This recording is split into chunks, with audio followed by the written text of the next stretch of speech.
Hello दोस्तों, Radhe Radhe. Welcome back to my YouTube channel. तो चलिए आज मैं आपको दिखाती हूँ अपना 4 धाम यात्रा का आगे का सफ़र। आज हम लोग उत्तरकाशी से चल रहे हैं केदारनाथ की यात्रा के लिए। और उत्तरकाशी में देखिए अच्छी गर्मी है। मैंने स्वेटर पहना हुआ था, उसको भी उतार दिया।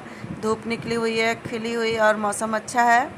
और ये हम लोग की यात्रा शुरू हुई केदारनाथ के लिए। उत्तरकाशी से जाते जाते हम लोग देखिए आपको उत्तरकाशी का व्यू भी दिखाते हुए चल रहे हैं। तो देखिए ये चीड़ के, देवदार के बड़े बड़े से पेड़ बहुत ही सुंदर लग रहे थे जंगल में, और दोनों पहाड़ियों के बीच में नदी, और वहीं पर बसा हुआ उत्तरकाशी शहर बहुत खूबसूरत है। मुझको बहुत अच्छा लगा। आप भी देखिए कितना सुंदर शहर है। और यहाँ की आबादी भी काफ़ी घनी है। मुझे लगता है कि मतलब ये काफ़ी बड़ा शहर है उत्तराखंड का। और लोग पहाड़ के सीढ़ीदार खेत आप लोगों ने कभी किताबों में पढ़ा होगा, और अगर आप पहाड़ से हैं तो आपने एक सीढ़ीदार खेत ज़रूर देखे होंगे। पहाड़ों में इन्हीं सीढ़ीदार खेतों में खेती की जाती है। सच में बहुत अच्छे लग रहे थे ये। और मेरे साथ जो गई हुई हैं वो भी अपने मोबाइल पर तस्वीरें खींच रही हैं।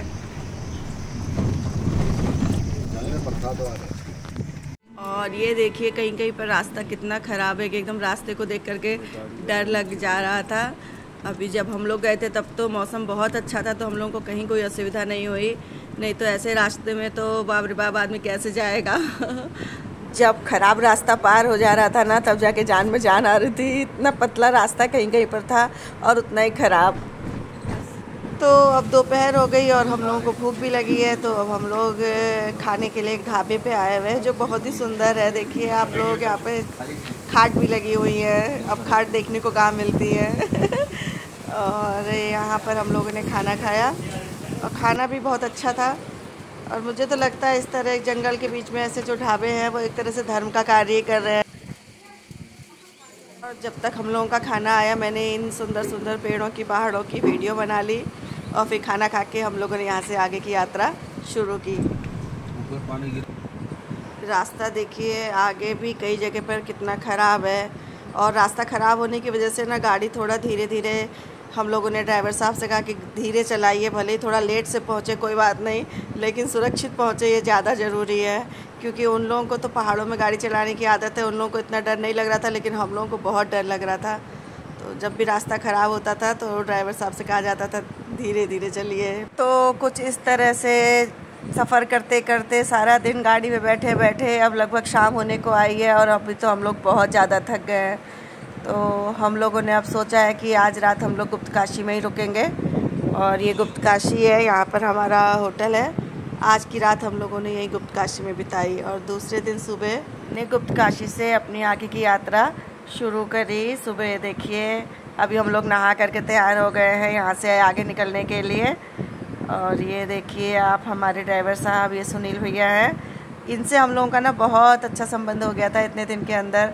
एकदम ये भी फैमिली जैसे हो गए थे। हम लोगों के साथ अंताक्षरी भी खेलते थे और बहुत सारी चीज़ों की जानकारी भी देते थे। ये बहुत अच्छे इंसान हैं। और यहीं पर देखिए जहाँ होटल में हम ठहरे थे उसके ठीक सामने में हेलीपैड था, जहाँ से बराबर हेलीकॉप्टर केदारनाथ के लिए उड़ रहे थे। और गुप्तकाशी से सोनप्रयाग के बीच में हम लोगों को बहुत जाम मिला है। देखिए हम लोग एकदम जाम में फंस गए। काफ़ी लंबा जाम था यहाँ पर। जाम से परेशान हम ही लोग नहीं थे, बहुत सारे लोग परेशान थे।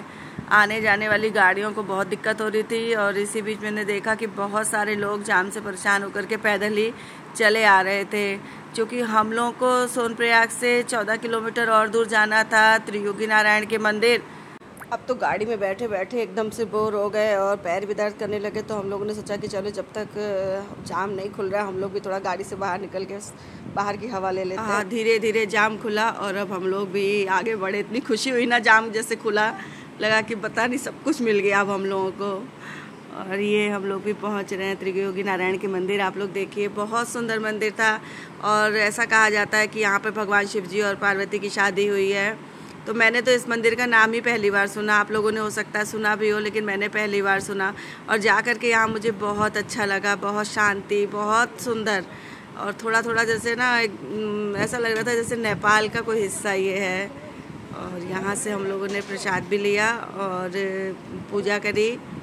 ये देखिए यहाँ पर ना काफ़ी सारे लोग पूजा करा रहे थे। और ये देखिए मंदिर, आप पत्थर पत्थर पत्थर, जैसे पुराने समय का पत्थर का आंगन है। और मंदिर की कलाकृति जो है बहुत कुछ केदारनाथ से मिल रही थी। मंदिर के ऊपर का हिस्सा आप लोग भी देखिए, केदारनाथ जैसा लग रहा है ना थोड़ा थोड़ा। और मैंने देखा यहाँ पर कि लोग बहुत दूर दूर से शादी करने आते हैं। एक कोई बंगाली परिवार था जिनके वहाँ की ये शादी है। देखिए दोनों वर पक्ष और वधु पक्ष के लोग हैं और यहाँ पर इस मंदिर पर उन लोगों ने शादी की। देखने में बहुत अच्छा लग रहा था। बहुत देर तक तो मैं देखती ही रही इन लोगों की शादी को। और उसके बाद फिर हम लोगों ने भी पूजा का सामान लेकर के पूजा की। ये देखिए तब तक मेरे पतिदेव सामान पूजा का ले आए जब तक मैं शादी देख रही थी। एक पंडित जी मिले जिनसे हम लोगों ने कहा कि हमको पूजा करवानी है, तो उन्होंने हम लोगों की सारी पूजा भी करवाई और बहुत सारी जानकारी भी दी। ये देखिए हम लोग अभी पूजा का सामान लेकर के जा रहे हैं पूजा कराने। और ये मेरे पीछे जो है वो पंडित जी हैं। और यहाँ पर बहुत सारे पंडित रहते हैं जो आपको मिल जाएंगे, आपको पूजा कराएंगे।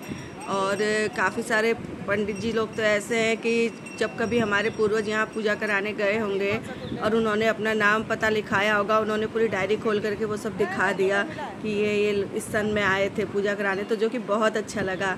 ये पंडित जी हैं, ये इन्होंने बताया कि यहाँ पर कुछ ये कुंड हैं और इनका जल बहुत शुद्ध है। इस जल को लोग यहाँ से लेके जाते हैं। तो इन्होंने भी हम लोगों की पूजा कराई। और ये पानी ना इतना साफ़ था देखने में कि आपको मैं बता नहीं सकती हूँ, जबकि इकट्ठा पानी है लेकिन बहुत साफ़ था। यहाँ पर इन्होंने हम सबको हाथ धुलाया, आचमन करवाया। कुंड है और पहले वाला ब्रह्म कुंड था।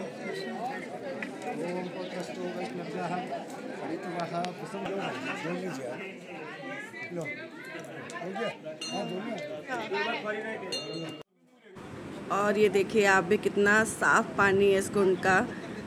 देखिए इसके बाद यहाँ पर ये शिवजी पार्वती की मूर्ति रखी हुई है और यहीं पर पंडित जी ने बहुत विधि विधान से बहुत अच्छी से सारी पूजा कराई। और इसके बाद उन्होंने हमारे पितरों की भी पूजा कराई, जिससे मन एकदम से खुश हो गया कि चलो आज हमने कुछ अच्छा काम कर लिया। इसके बाद पंडित जी ने हम लोगों की शादी करवाई। बोले कि आप लोगों की जो है यहाँ पे शादी भी करवा देते हैं, क्योंकि यहाँ पर शिवजी पार्वती की शादी हुई थी।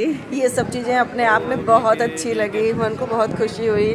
मैंने तो सोचा भी नहीं था कि इस मंदिर में हम लोग जाएंगे और इस तरह से भी कुछ होगा। इसके बाद फिर हम लोग वापस आए और ये अब हम लोग वापस आ रहे हैं। शाम तो हो ही गई है और मन में एक डर भी है कि अभी फिर से कहीं हम लोगों को जाम ना मिले, क्योंकि आते समय तो बहुत जाम मिला था और लौटते समय क्या होगा।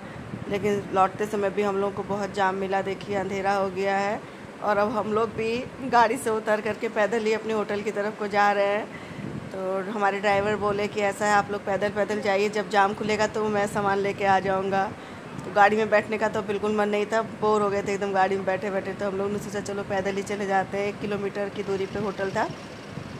सोनप्रयाग से सीतापुर एक जगह, वहाँ पर हमारा होटल था। तो 1 किलोमीटर जितना दूर है हम लोग पैदल ही चल करके अपने होटल तक आ गए। आप भी देखिए कितना जाम लगा है, कौन कब तक जाम में फंसा रहेगा।